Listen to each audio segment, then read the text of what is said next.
Joining us now, Michael Patrick Leahy. He has his own radio show here in Nash Vegas. He also, are you a Titans fan?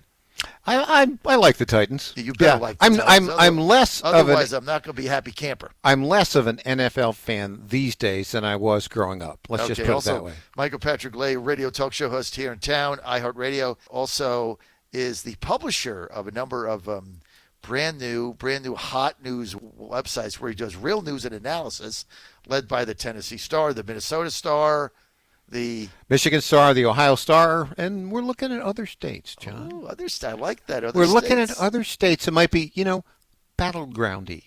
Battlegroundy, and maybe you move. You've only got one property in the South.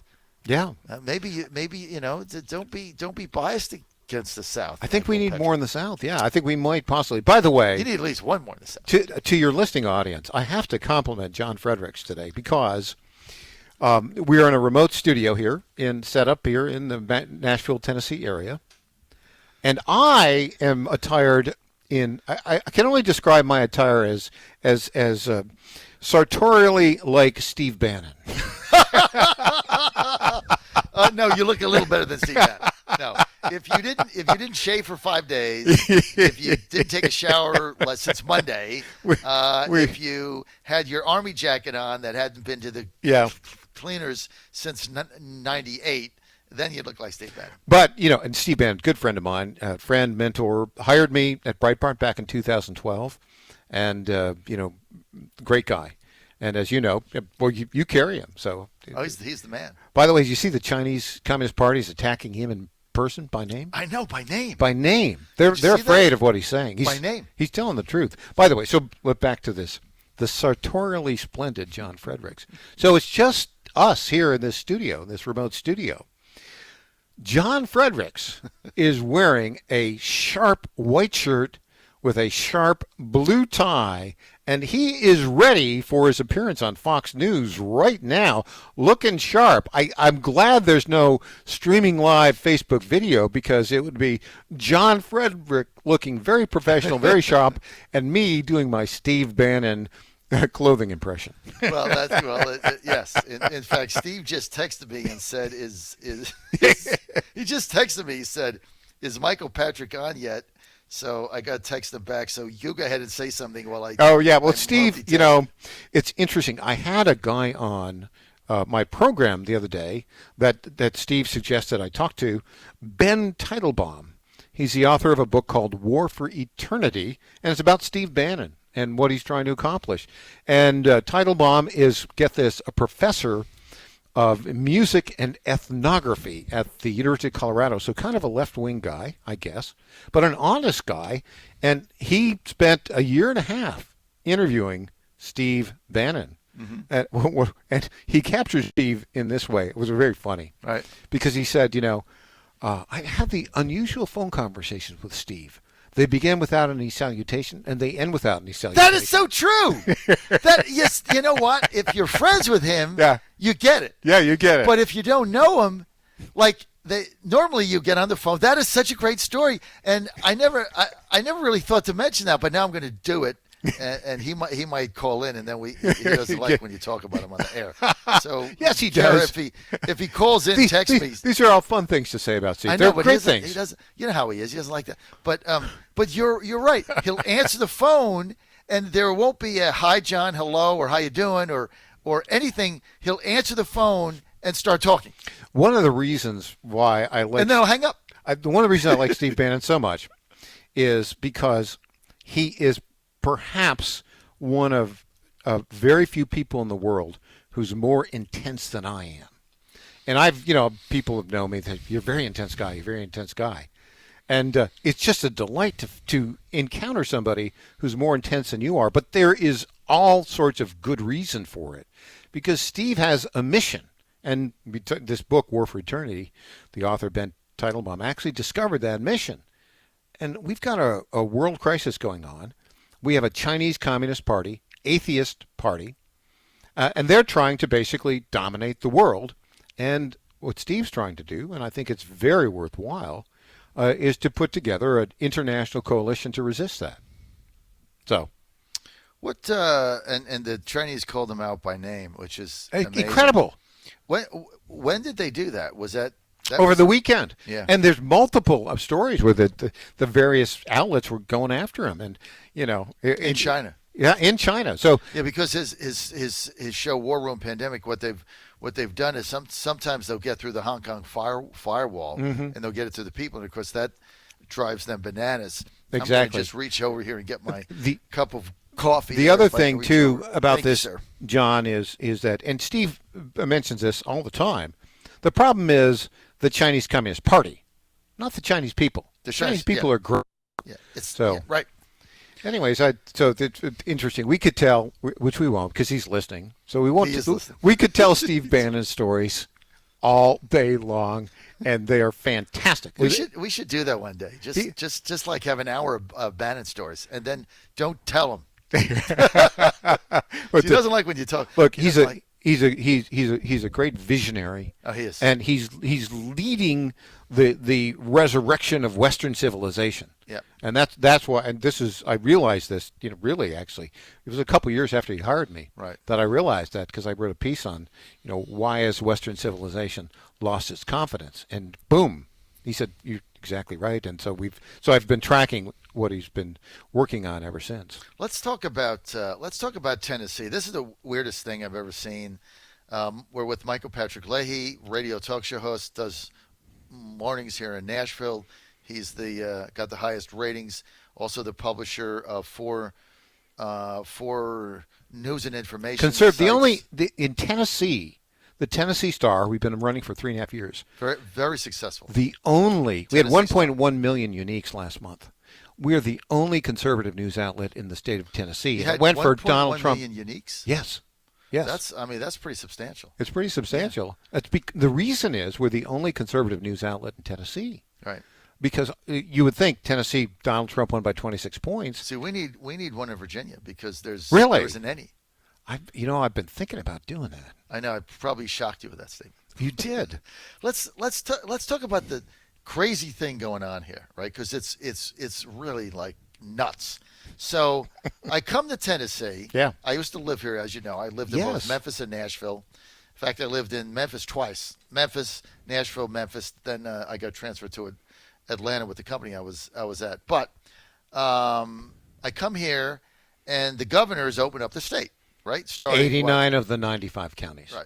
So the governor's open up the state. You go to a bar. You go to a restaurant. Tonight we're going to have dinner at We are going to Stony River Steakhouse. I haven't eaten in a steakhouse since this thing started. The steak is delicious. I love Stony River. I'm so excited to just get out. But, the state is conservative and controlled by Republicans. But the four major cities in Tennessee are all controlled by liberal Democrat mayors: Chattanooga, Knoxville, Nashville, and Memphis. And they're closed. So if the pandemic is nonpartisan and we're all looking at the same numbers and we all have the same information, why is Davidson County, which is a mile from us in Nashville, closed? Everything is shut down. You get to Williamson County, you just step over the county line outside of Nashville, and everything is open. How the hell's that work? Well, it doesn't work very well, particularly for the residents of Davidson County. Basically, and Lower Broadway, which is all these great restaurants, is totally closed down. And the reason it closed down is because the progressive liberal mayor, John Cooper, whose brother Jim Cooper is the member of the House of Representatives from Nashville.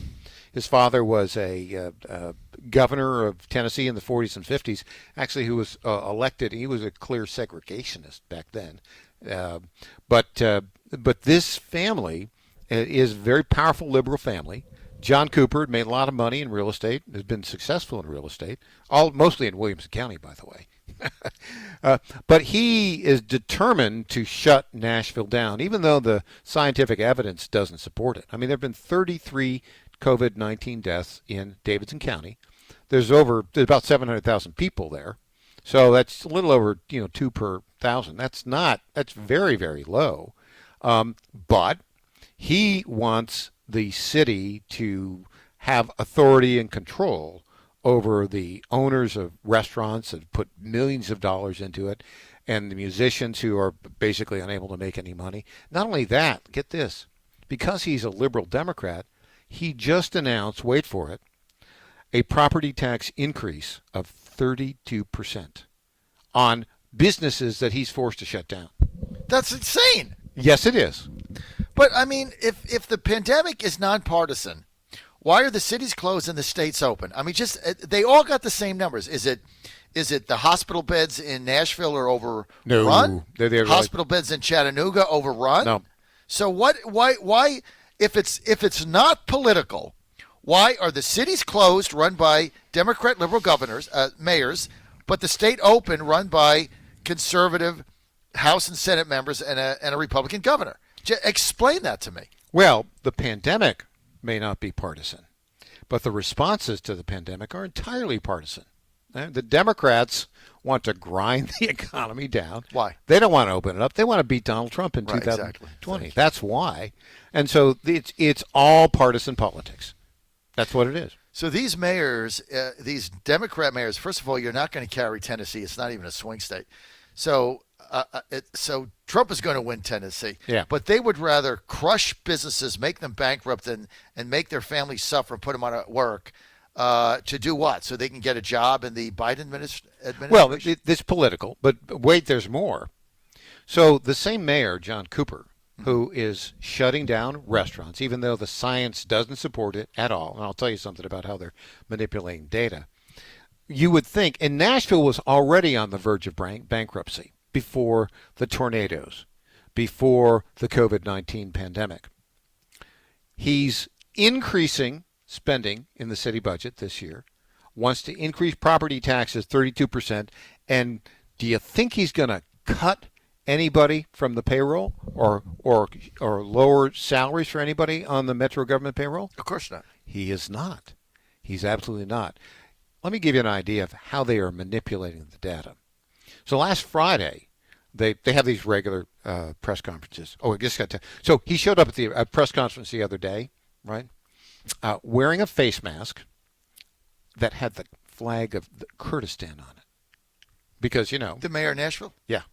Because he couldn't find a flag of the United States or a flag of Tennessee, but Kurdistan, well, there are some Kurdish immigrants here. He wants to make sure they know he's with them. But, the rest of the Nashvilleians, not so much. It's unbelievable. Yeah, no, it gets worse. So how do these people get elected? Well, the cities are blue in Nashville. They're very blue.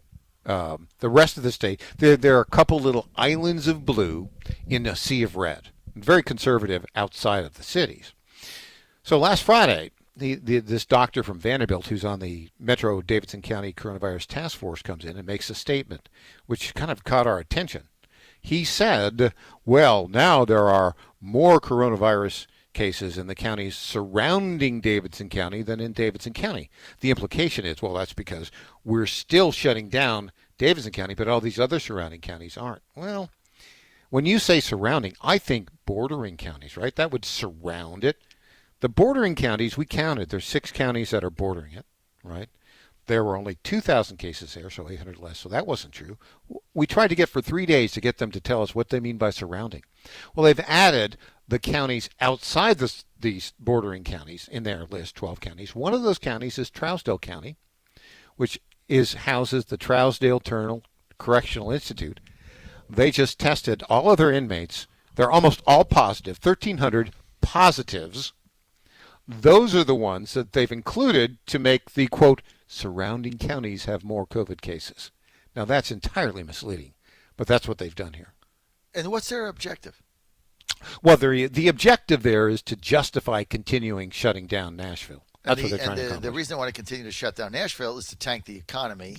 Ding, ding, ding. To tarnish But there's Trump. more to that, don't you think? But this is, again, I mean, I get it in Virginia. I get it in the swing states, right? I get it in Michigan, Wisconsin, Pennsylvania. But if you're in Tennessee, Joe Biden is not going to carry Tennessee. So why have your people suffer and lose their jobs and lose their businesses and be depressed and all the things they're doing to them mentally and alcoholism and all why do that when there's no political benefit? Well, there is in this sense. I think there's part of it is, don't you think this is the character of a Democrat these days? What they want is power, And they want you, John Fredericks, to bend your knee to their power, even if what they want to do to you violates your constitutional rights. That's what I think one element of this is.